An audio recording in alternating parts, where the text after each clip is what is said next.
में छात्रों के नियोजन नीति को लेकर मुख्यमंत्री हेमंत सोरेन ने बधाई और शुभकामनाएं दे दी है। अंदाजा आप लगा लिए होंगे कि पिछले दिनों जो ऑडियो कॉल सर्वे हुआ था, हालांकि उसका जवाब ट्विटर पर छात्रों ने जरूर दिया, लेकिन दूसरी तरफ मंत्री मिथिलेश ठाकुर ने बधाई शुभकामनाएं दी है, मुख्यमंत्री ने शुभकामनाएं दी है। लेकिन दूसरी तरफ आजसू के सुप्रीमो और पूर्व उप मुख्यमंत्री सुदेश महतो ने कई सवाल खड़े किए हैं। क्या कुछ कहा है विधानसभा सत्र की समाप्ति के बाद मंत्री जी ने और विधायक ने, यह कुछ देखिए। हम माननीय जो मंत्रीगण हैं या सदस्यगण हैं, पूरा राज्य अब इनके आचरण से अवगत है। ये सिर्फ और सिर्फ थोथी दलीलें देने में अब विश्वास रखते हैं। इन्हें मुद्दों पर बात करने से ये भागते हैं।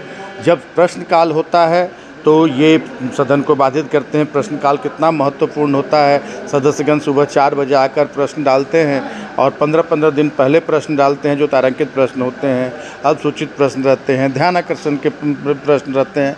इन सभी सदन के कार्यों को ये बाधित करते हैं। और जब दूसरी पाली में जब चर्चा की बात होती है तो अपनी बातों को ये रखकर, जो थोथी दलील होती है वो रखकर, जिसका कोई लेना देना नहीं रहता है वास्तविकता से, वो बातें ये रखकर और फिर सदन से वॉकआउट कर जाते हैं। क्योंकि जब सत्ता पक्ष के लोग बोलते हैं तो वो ज़मीनी बात बताते हैं, सरकार की नीतियां बताते हैं, सरकार ने कौन काम किए ये बताते हैं। और जब सरकार का जवाब होता है, जब मंत्री जी बोलते हैं, तो इसको ये सुनने की इनमें में कुव्वत नहीं है, सुनने की ताकत नहीं है। क्योंकि आज तक इन्होंने इससे राज्य की जनता को भरमाया है, दिग्भ्रमित किया है, इस राज्य को लूटने का काम किया है। आज जब धरातल पर काम हो रहे हैं, जनहित में काम हो रहे हैं, तो इनके पास थोथी दलील देने के सिवा और कुछ भी नहीं है। और समय पर जनता इन्हें जवाब देगी। मुख्यमंत्री जी ने बधाई दिया है राज्य के युवाओं को नियोजन नीति पर। निश्चित रूप से राज्य के युवा, आपने देखा, ऑन रिकॉर्ड है सारी चीज़ें। केंद्र की एजेंसी से राज्य के युवाओं की राय ली गई और राज्य के युवा कभी नहीं चाह रहे थे कि फिर से इस नियोजन नीति को न्यायालय में विपक्ष के लोग ले जाएं और नियोजन नीति लटक जाए, राज्य के युवा अपने अधिकार से वंचित रहें। और राज्य के युवाओं ने इस नियोजन नीति का स्वागत किया है। क्योंकि राज्य के युवा अब तैयारी कर रहे हैं, 2 साल 3 साल से तैयारी कर रहे हैं प्रतियोगी परीक्षाओं की। और आज जो विकल्प है उसमें सबसे अच्छा विकल्प ढूंढकर हमारे माननीय मुख्यमंत्री ने लागू किया है। और राज्य के युवाओं को भी उन्होंने उनका भी राज्य के युवाओं को उन्होंने स्वागत किया है कि आप आएँ, प्रतियोगी परीक्षाओं में शामिल हों और अपना हक अधिकार लेने का काम करें। चर्चाएं हो रही है और आज सबसे पहले बजट अभिभाषण पर हम लोग ने जैसे पहले भी कहा था कि सरकार जिस पदचिह्न पर चल रही है, जिस तरह से काम कर रही है, वो केवल कागजी आधार पर तैयार किया हुआ विकास के मापदंडों को और आंकड़ों को केवल जनता तक आपके माध्यम से परोसने का काम कर रही है, इससे ज़्यादा नहीं। नीड बेस्ड जो आवश्यकता है राज्य के लिए, 3 साल बीत गए हैं, कुछ महीने शेष अब बचे हैं इनके। अब इस बीच में सरकार ने पूरे 3 साल के पूरे बजट में अपनी प्राथमिकताएं तय कर नहीं पाए। ये 23-24 का बजट भी आया, उसकी प्राथमिकताएं आप उसमें देख नहीं पाएंगे कि सरकार किधर जाना चाहती है, किन विषयों के साथ आगे बढ़ना चाहती है। सरकार का बजट और आम लोग दोनों में कहीं आपको तालमेल दिखाई नहीं देगा। सरकार जो पिछले बार मैंने कुछ आंकड़ों को केवल उनके बीच में रखने का काम किया था, जो बातें उन्होंने श्री जुबान से इस लोकतंत्र के सबसे बड़े अखाड़े में जो बड़ी रूप से घोषणाएं की थी, सरकार उन विषयों पर कहीं खरी नहीं है। सरकार ने नियोजन पर बात की थी, नियोजन साल भर बीत गया, स्थानीय नियोजन नहीं हो पाया। सरकार ने गरीब के आवास की बात की थी, जो संकल्प यहाँ पर दोहराए थे उस संकल्प को पूरा नहीं कर पाए। 3 लाख का घर का बात की है, 50,000 का एक कोठरी भी नहीं उपलब्ध करा पाए। पीडीएस सिस्टम से दाल उपलब्ध कराने की बात की थी, वो नहीं कर पाए। 1 लाख लोगों को कौशल विकास के तहत तैयार करने की बात थी, बेसिक ट्रेनिंग देना और उन्हें नियोजन करने की बात थी, वो काम पूरा नहीं कर पाए। जो यहाँ कह चुके, मैं इनके जो दलीय संकल्प है उस पर ना जाकर यहाँ जो संकल्प को छोटा आकार में भी पेश किए, जितने भी कॉलेज इकाई गठन करने के बाद जिनकी आधारशिला रखी, जिनके इंफ्रास्ट्रक्चर तैयार हो गए, वहाँ कोई टीचर अभी तक नहीं आ पाए, कोई व्याख्याता वहाँ शामिल नहीं हो पाए। ये सारी चीज़ें जो भी इनका आंकड़ा है, 1 गांव 100 गांव को एग्रीबेस हम लोग माइक्रो रूप से उस गांव को हम लोग आर्थिक रूप से सबल बनाने का कार्यक्रम जो था वो पूरा नहीं हो पाया।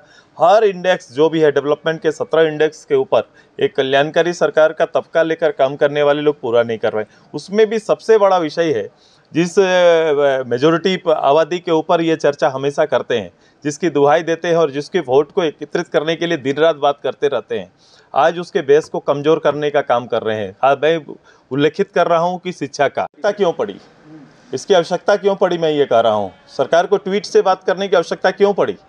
सरकार को तो ये ट्विटर प्लान नहीं करना चाहिए था। अभी आज जब हम इस पर बात कर रहे थे, चर्चा कर रहे थे, तो उन्होंने कहा कोर्ट ने वैधानिक नहीं माना। तो वैधानिक नहीं माना तो आपके वैधानिक चीज़ों को करने वाले अधिकारी बैठे थे, विधि विभाग बैठा था। वैधानिक को जो असंवैधानिक कहा गया उसको वैधानिक बनाने की पहल क्यों नहीं की? आपको वहाँ माथा कपाना चाहिए था, कैसे मैं इन चीज़ों को लीगल बना सकता हूँ। ये उन्होंने नहीं किया। उनकी भावना पर फिर से हाउस के अंदर से खेलना शुरू कर दिए, बाहर निकले और ट्विटर से नौजवानों से बात करने लगे। ये कोई सरकार का दायित्व नहीं है और सरकार ऐसा करके दायित्व से भागना चाहती है। ये छोटा छोटा एक्सरसाइज से राज्य और नेतृत्व का लीडरशिप इसमें स्पष्ट नहीं होता है। ये आप लोगों को कहीं ना कहीं खेल रहे हैं। एक जवाबदेह राजनेता का ये कर्तव्य नहीं बनता है। स्थायित्व इसका नहीं है। एक ट्विटर का स्थायित्व, ट्विटर से भाग लेने वाला का स्थायित्व नहीं है। आप स्थायित्व पर कोई काम प्रदेश के लिए नहीं कर रहे हैं। झारखंड आंदोलन के साथ भी हुआ था। झारखंड जब अलग राज्य के लिए लड़ाई चल रही थी तो विषय तो वही रखे थे, लेकिन हर बार समझौता यही करते थे। वो निश्चित हुआ कि एनडीए की गवर्नमेंट आई तब जाके ये संभव हो पाया, एक कमिटमेंट पूरा हुआ तब जाके ये संभव हो पाया था। अन्यथा आज भी अलग राज्य की लड़ाई हम लड़ते रहते हैं। और आप 3 साल बीत जाने के बाद एक ड्रामा की तरह एक दिन का हाउस बुलाते हैं जिसमें केवल अपना पक्ष रखते हैं और उसको पास करके भेज देते हैं। वो परिस्थिति क्या रही होगी और क्यों इस काम को किया, तब भी मेरा सवाल था। और अगर आपने ये काम कर भी दिया तो आज फिर से वहाँ से बैक होने का कारण क्या है, ये हाउस जानना चाहता है। सभी लोग जानना चाहते थे कि हाउस के अंदर आके आज की परिस्थिति, जिस परिस्थिति में नियोजन नीति को बदल रहे हैं, उसको सरकार को जवाबदेही के साथ बताना चाहिए था। यही हमारी मांग थी। और हम ये चाहते हैं कि नियोजन नीति स्थानीय नीति के साथ कोई तालमेल होगा क्या स्थानीय नीति वही रहेगी, यही सरकार के श्रीमुख से हम जवाब चाहते थे। 10-12 1 to 10 आपने तो ये नियम बनाया कि कोई फेल ही नहीं करेंगे। आप कोई बच्चा फेल नहीं करता स्कूल में। उसके मानक क्या हैं? उसके मानक की अच्छी पढ़ाई हो रही है, स्टैंडर्ड चेंज हो गया। आप सरकारी स्कूल में फुर्सत अगर मिले, मुख्यमंत्री जी को जाए और अपने से उसके हालात को देखे, तब उन्हें पता चलेगा कि वास्तव में वहाँ पढ़ने वाला ट्राइब, शेड्यूल कास्ट का बच्चा किस रूप से, ओबीसी के अल्पसंख्यक के बच्चे किस रूप से शिक्षा या तालीम ले रहे हैं, इसको देखेंगे। सबसे ज़्यादा आवश्यक है। और 3.5 लाख जो खाली पदों को दिखाया जाता है उसमें 2.5 लाख पद केवल शिक्षक के पद है, जिसको प्राइमरी से लेकर हाई स्कूल और फिर ग्रेजुएट संस्थाओं तक फुलफिल करना है। आप बेसिक झारखंड का बेस के साथ अन्याय कर रहे हैं। अगर किसी प्रदेश के निचले तबके के इकाई में अगर प्रभावी रूप से शिक्षा प्रणाली को लागू नहीं कर रहे हैं तो आप आने वाले जनरेशन के साथ कहीं ना कहीं धोखा कर रहे हैं। आज का पूरा सिचुएशन आप देख लो, प्रदेश का देख लो।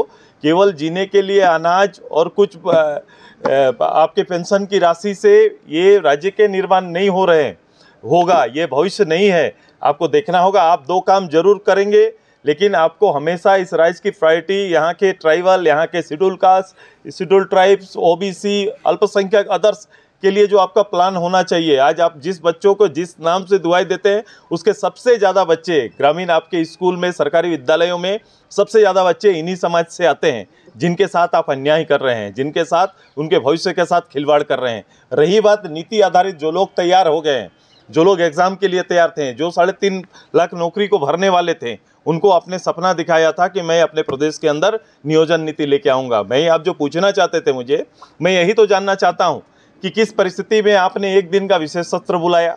इसलिए बुलाया चूँकि आपने यहाँ के जनसभाओं में अपने दलीय रूप से अपना संकल्प